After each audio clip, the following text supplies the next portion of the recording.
Следующий докладчик Анне Метр, библиотека Дидьеро de Lyon, École nationale de Lyon. Тема доклада «La littérature émigrée russe à la bibliothèque Diderot de Lyon. Les collections de fonds slaves». Bonjour, donc je m'appelle Anne Maître, je travaille à la bibliothèque Diderot de Lyon, qui est une bibliothèque dont la tutelle principale est l'École normale supérieure de Lyon, mais qui est aussi la bibliothèque pour les lettres et les sciences humaines, plutôt au niveau recherche, pour l'ensemble de l'Université de Lyon, et Lyon 2 et Lyon 3 en particulier, et bien évidemment Lyon 3, dont je remercie encore une fois Svetlana de nous avoir associés à ce projet, qui est dans la continuité de celui que nous avions organisé ensemble à l'automne, et qui concernait la mémoire émigrée sur les révolutions russes.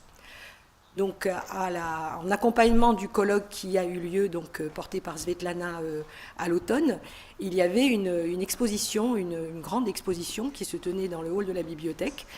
Et j'en parle pour préciser que l'exposition que vous auriez pu voir tout à l'heure, mais que vous ne verrez pas, vous ne verrez peut-être à un autre moment, si vous souhaitez venir jusqu'à nous, jusqu'à la bibliothèque, eh bien, est une présentation vraiment très très modeste de nos collections.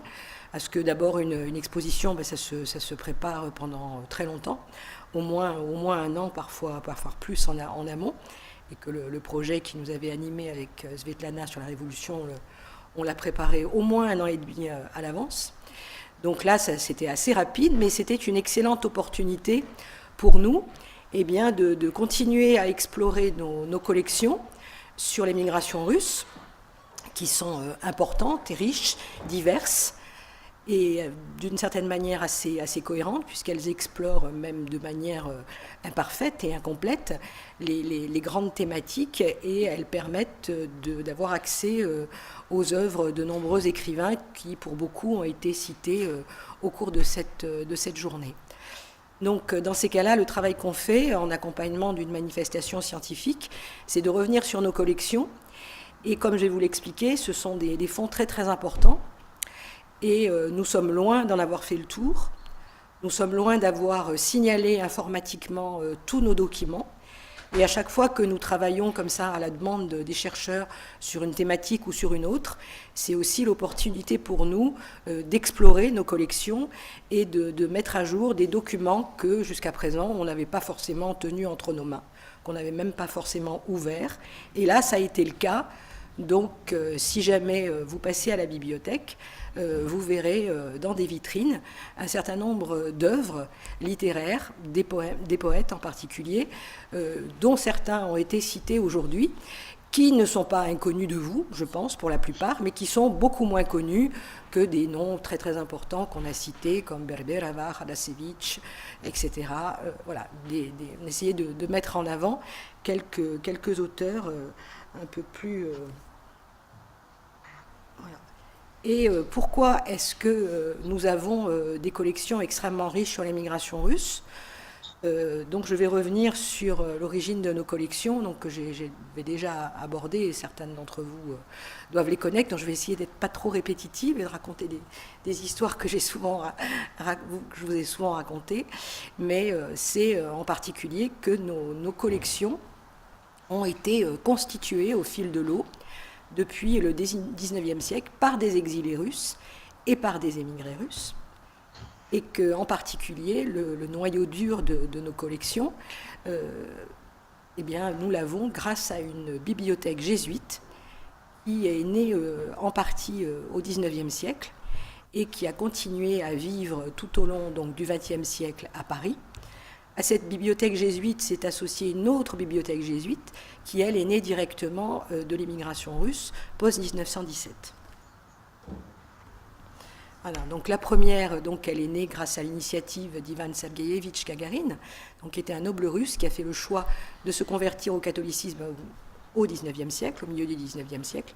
Et ainsi a dû être contraint de s'exiler et a rassemblé avec d'autres pères fondateurs qui venaient du même moule que lui, une documentation de chercheurs qui devaient contribuer à jeter des ponts entre le monde orthodoxe, le monde catholique, le monde russe et l'Europe, Et cette bibliothèque, voilà, dont je ne vais pas rentrer dans les détails, qui a une histoire extrêmement riche, qui est elle-même en soi un objet d'étude, elle s'est particulièrement développée à Paris après la Première Guerre mondiale et après 1917, Paris étant devenu, comme vous le savez, après, à la fin des années 20 en particulier, jusqu'à la Deuxième Guerre mondiale, vraiment la capitale de l'émigration russe. Et cette bibliothèque, qui à ce moment-là devient une bibliothèque publique, donc s'ouvre au public, alors qu'avant c'était vraiment une bibliothèque privée de chercheurs en quelque sorte, eh bien elle est non seulement fréquentée par les émigrés russes,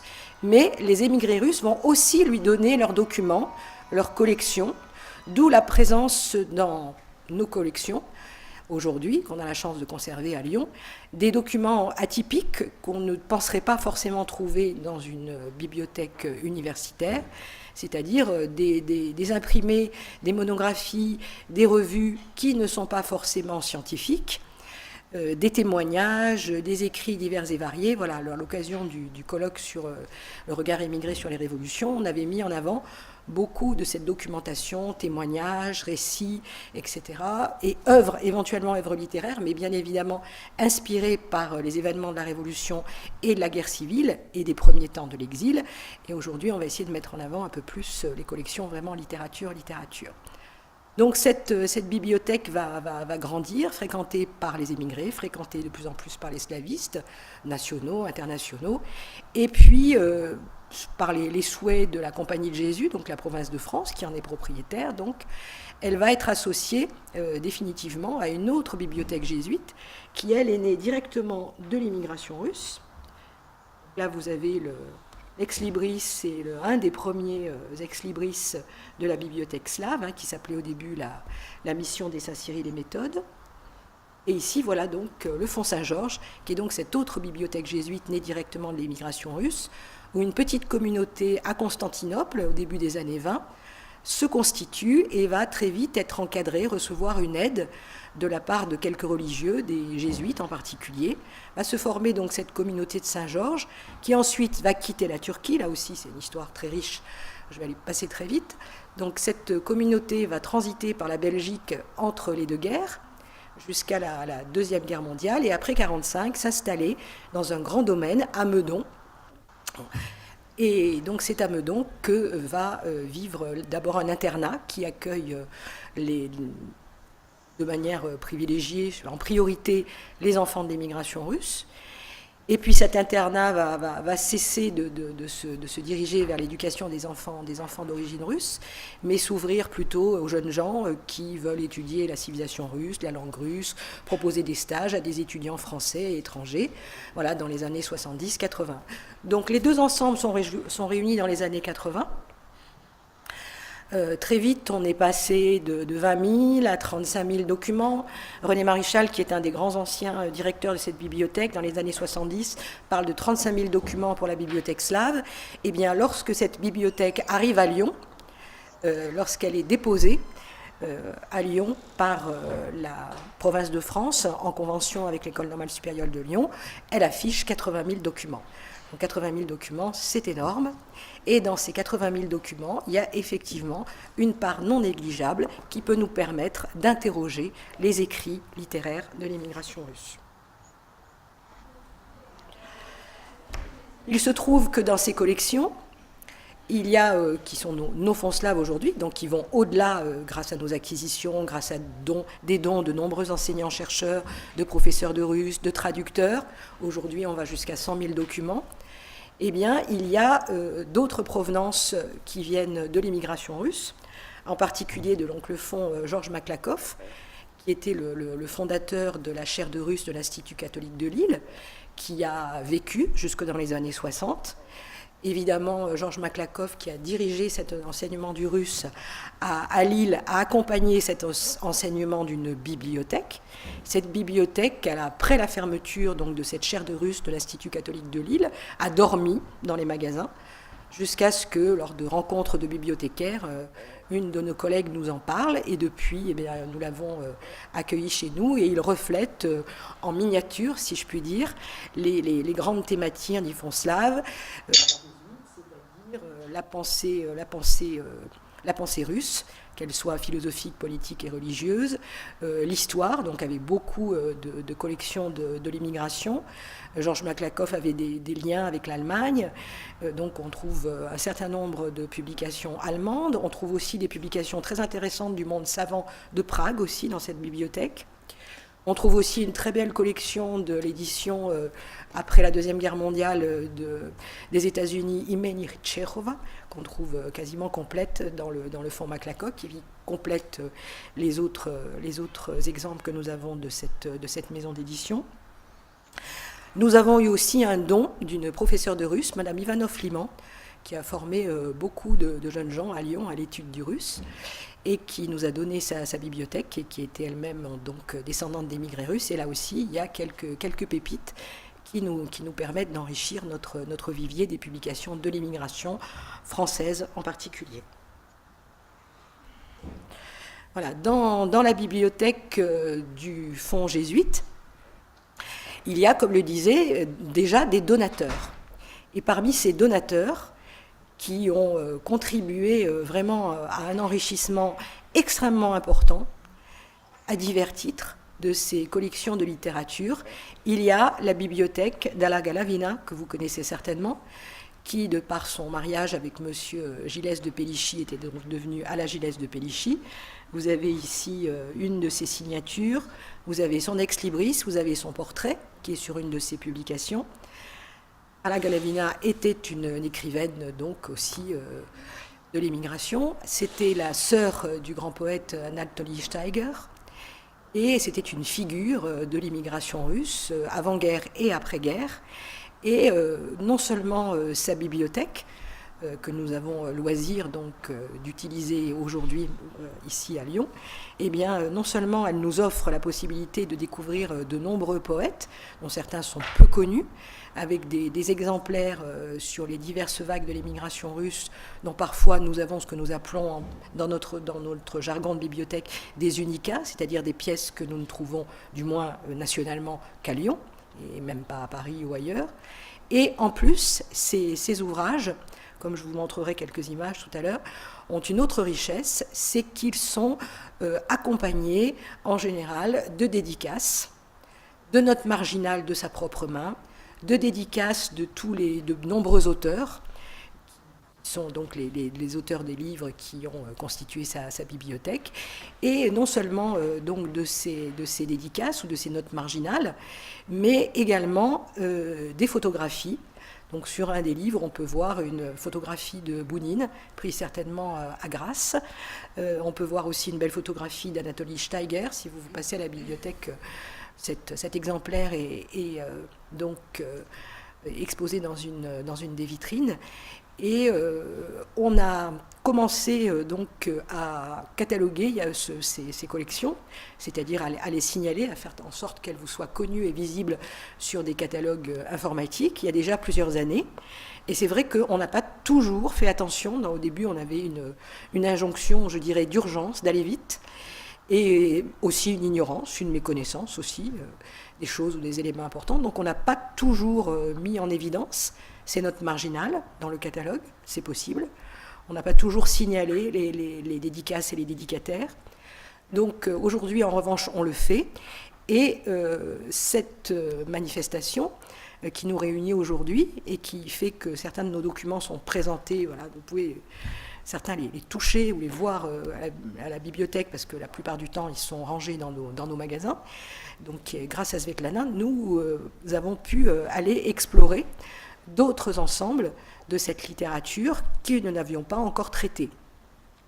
Aujourd'hui, avec toujours le socle du fonds jésuite qui est vraiment très très important, mais enrichi de ses autres provenances et de nos acquisitions, nous avons un corpus de plus de 12 000 volumes de littérature russe, immigration ou pas, principalement en cyrillique, avec en moindre mesure des traductions en français surtout, qui est visible sur notre catalogue. Donc c'est déjà beaucoup, mais ce n'est pas clos.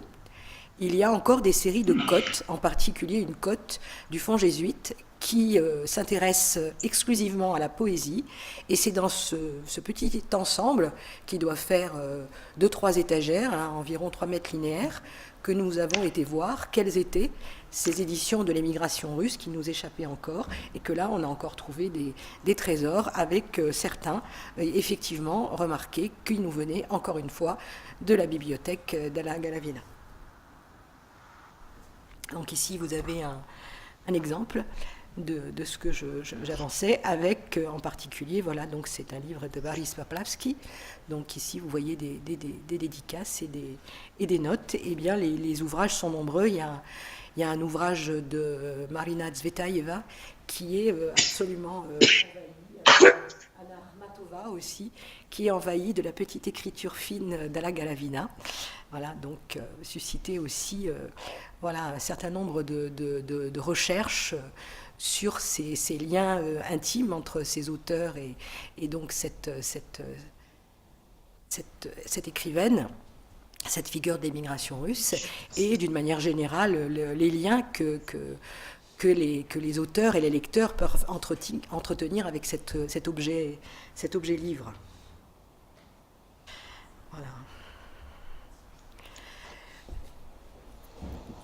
Il y a aussi dans nos collections, et ça on l'a mis aussi en avant dans l'exposition, puisque le regard que souhaitait porter Svetlana sur cette manifestation inclut aussi un retour sur cette grande guerre. Et bien évidemment, nous avons de nombreux documents sur cette grande guerre, récents et anciens, et en particulier sur le corps expéditionnaire russe en France.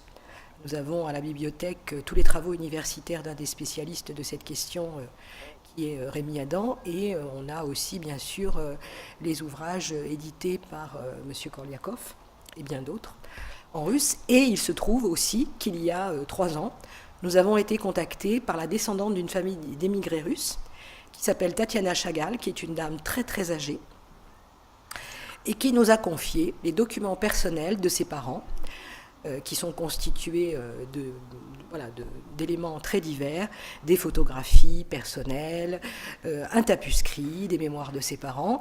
Et pourquoi ce dont Chagall intéresse cette question de la Grande Guerre, c'est que les parents de Tatiana, Pavel et Natacha, qui ont ensuite choisi l'exil et ont affronté de manière diverse et dangereuse et terrible parfois les armées bolcheviques, se sont rencontrés lors de la constitution des fameux bataillons féminins.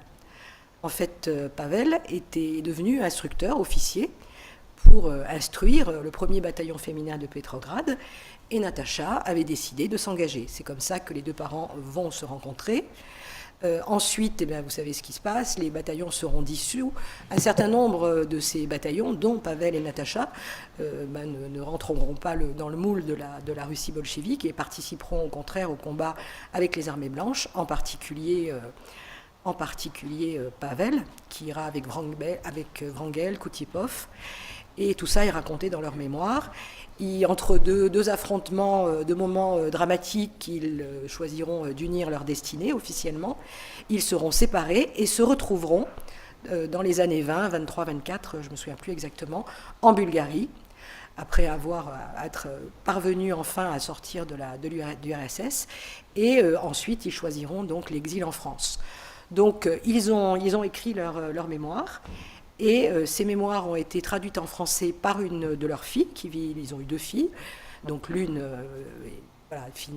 coule des jours d'une vieille dame âgée avec ses enfants et petits-enfants à Lyon. Et l'autre vit en Allemagne, et c'est celle qui vit en Allemagne qui a fait cette traduction, qui a été publiée chez un petit éditeur.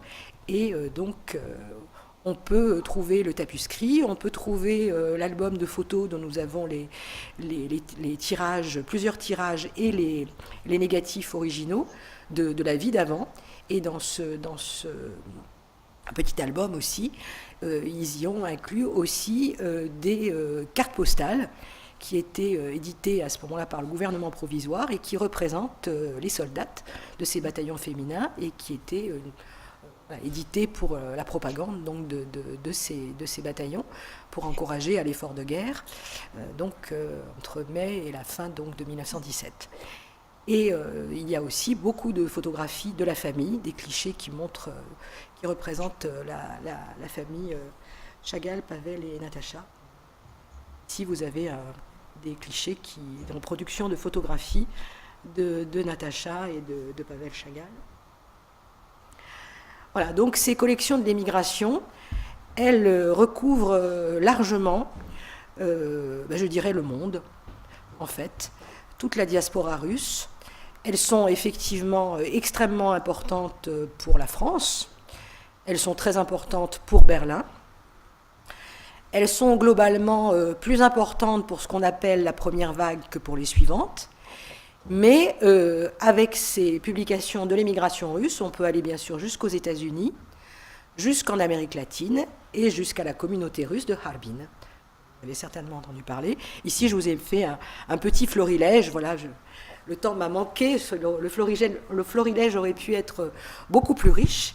Mais vous avez ici un certain nombre de blasons, d'emblèmes, de maisons d'édition qui nous transportent de Prague à Berlin, à Paris principalement. Dans cette collection, il y a bien sûr les grands noms qui ont été cités. Ici, vous en avez deux en particulier, extrêmement célèbres, extrêmement connus, mais il y en a beaucoup d'autres. Et il y a tous les écrivains mineurs dont certains, enfin, en tous les cas pour moi personnellement, beaucoup ont été cités par M. Livac tout à l'heure, donc j'étais heureuse de constater qu'on avait quand même quelques exemples de ces auteurs à la bibliothèque, qui sont moins connus d'un public, je dirais, non spécialiste. Et voilà, il y a vraiment une grande diversité et encore une fois des origines géographiques très diverses en Europe, puisque à côté de Berlin, Prague, Paris, on a aussi la Serbie, on a aussi la Tchécoslovaquie. Voilà, pour l'Europe, oui, je crois que ce sont les zones les plus importantes. Et puis ce qui fait la richesse de cette collection et son grand intérêt, surtout du côté scientifique, c'est qu'on y compte environ 250 titres de périodiques, dont des belles collections complètes des annales contemporaines, et Savlemini, Zapiski, de la collection de Chisla, des almanachs aussi, comme Eritigno, le Fuseau, comme un très très bel almanach édité au début des années 20 à Berlin, et dont j'ai exposé dans une des vitrines de la bibliothèque des illustrations, parce qu'il y a des très très belles illustrations en couleur, à côté de l'édition des poèmes de poètes russes, donc qui s'intéressent à Saint-Pétersbourg. C'est le thème du recueil. Donc ça, ce sont vraiment souvent des unicats, des choses qu'on ne trouve qu'à la bibliothèque, à côté des grandes collections qui peuvent être complètes. Il y a aussi des titres plus rares, comme Striecci, Svierchok. Nous avons 2-3 collections, dont Svierchok, de revues pour les enfants aussi. La Baguette verte, Ziliana Palochka, et un autre titre aussi. Voilà, plusieurs voilà, même si parfois, il y a 2-3 titres. Monsieur Livac qui nous a permis encore de faire des découvertes, puisqu'il a consulté quelques-uns de nos titres à la bibliothèque. Alors, il y a des lacunes aussi. Malheureusement, nous n'avons pas les Pasliednie Novosti. Nous n'avons pas le premier Vazarajdienie, et nous avons le second, après la Deuxième Guerre mondiale. Nous avons, la collection incomplète, le Novi Journal, qui est la continuation dans l'exil américain donc, des Savlemini, Zapiski. Voilà, un certain nombre de titres où il faut aller chercher la pépite, la substantifique moelle d'auteurs qui souvent ont pu être publiés pour certains uniquement dans ces revues. Voilà, je vais vous montrer un certain nombre de documents qui peuvent illustrer. Ça, c'est une illustration donc de l'almanach le Fuseau. Alors ici, c'est la première page donc du Fuseau avec le sommaire.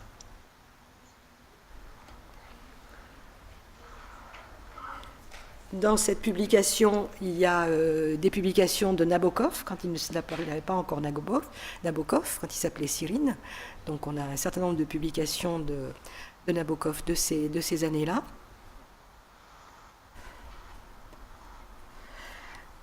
Là aussi, c'est assez rare. Donc cet almanach américain, donc, qui date de 1942, c'est ça. Alors, ce qui est intéressant, c'est qu'à la fin, on a un certain nombre de pages qui font des publicités voilà, pour des magasins. On retrouve un peu de la communauté russe américaine. Et puis, à côté du sommaire aussi, c'est intéressant de remarquer la propagande pour l'effort de guerre en 1942.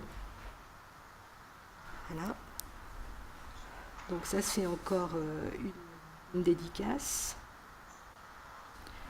Ça, c'est Mikhail Gorlin, qui était cité tout à l'heure par M. Livac. Voilà, une très très belle édition de Remizov, avec la collaboration de Remizov chez Sergei Efron. Une autre édition, donc vous voyez, ça c'est intéressant de regarder les noms. 1924, New York, Paris, Riga, Harbin. Tallinn, dans les États baltes, il y en a beaucoup. Et puis, un élément aussi très très intéressant de ces collections de l'émigration russe, que le travail que nous avons fait grâce à un groupe de chercheurs, dont Svetlana, dont Dorina Karoli, ici présente. L'année dernière, nous avons beaucoup travaillé sur la littérature de jeunesse russe. Ça a donné lieu à une journée d'études et à une exposition. Et on s'est aperçu que dans ces collections de l'émigration, eh bien, il y avait vraiment des éléments très intéressants de littérature pour la jeunesse, donc une très jolie collection de publications de Harbin. Et puis, qu'est-ce qu'on a d'autre aussi comme trésor ?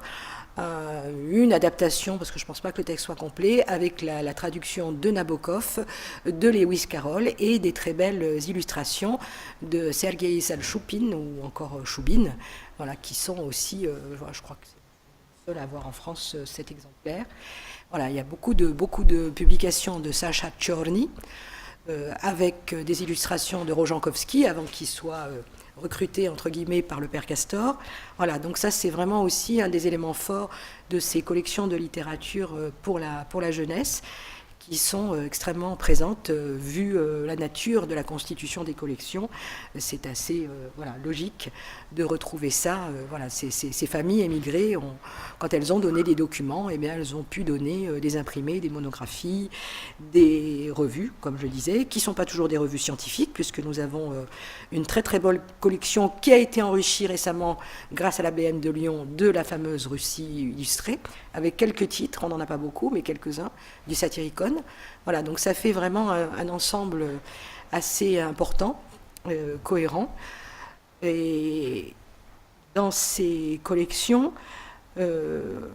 on trouve aussi qui vient compléter des documents comme par exemple des catalogues d'expositions, des menus aussi, je crois, des cartes postales. Qu'est-ce qu'on peut avoir encore, les fameux des programmes de spectacle.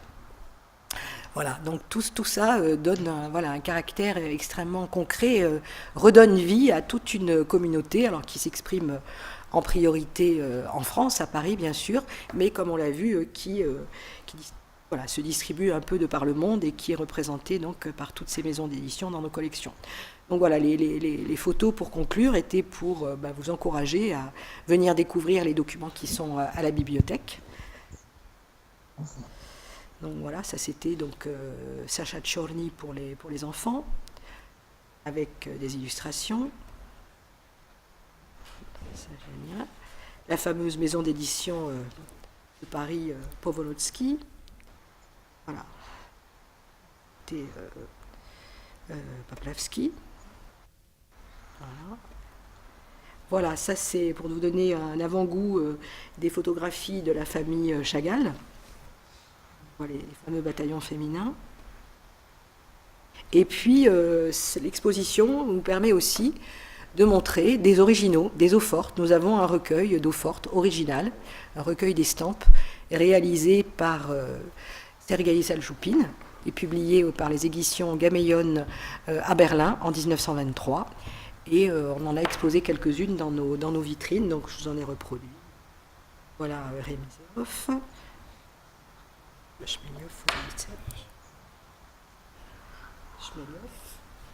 Et puis ce très très beau portrait, c'est mon préféré, de Bloch.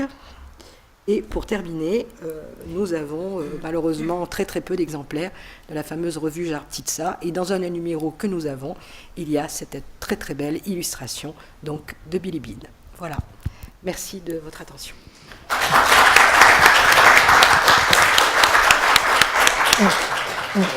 Merci à Anne-Maître pour l'intéressante communication.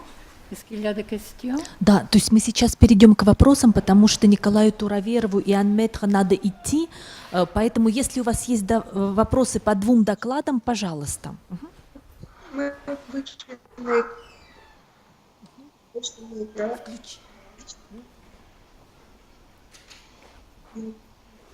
Есть вопросы или нет? J'ai une question pour Anne-Maître. Jusqu'à quelle date est ouverte cette exposition?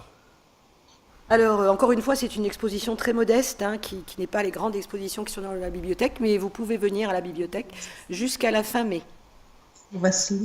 Et si vous souhaitez ma présence, si vous souhaitez qu'on échange sur ces collections que je vous présente de vive voix, n'hésitez pas à me contacter, à m'envoyer un mail, et ce sera avec plaisir que je vous accueillerai.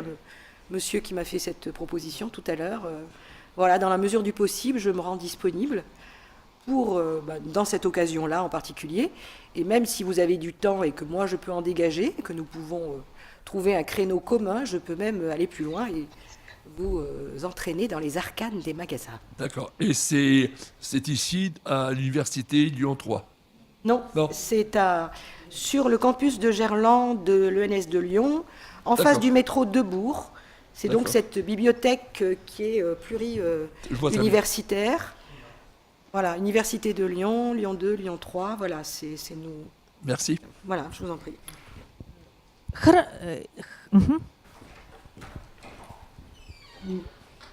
Est-ce que vous avez dans votre fonds le Vladimirski Vestnik qui a été édité au Brésil? Pardon, excusez-moi. Vladimirski Vestnik qui a été édité au Brésil. À première vue, je dirais non, mais il faudrait que je vérifie quand même, parce que 250 titres, je ne les ai pas forcément tous dans la tête. Donc j'ai une liste, je peux regarder et puis vous envoyer la réponse. Pardon? Двуглавый орел des années 20. Si, ça j'en ai au moins 2 ou 3, celui-là.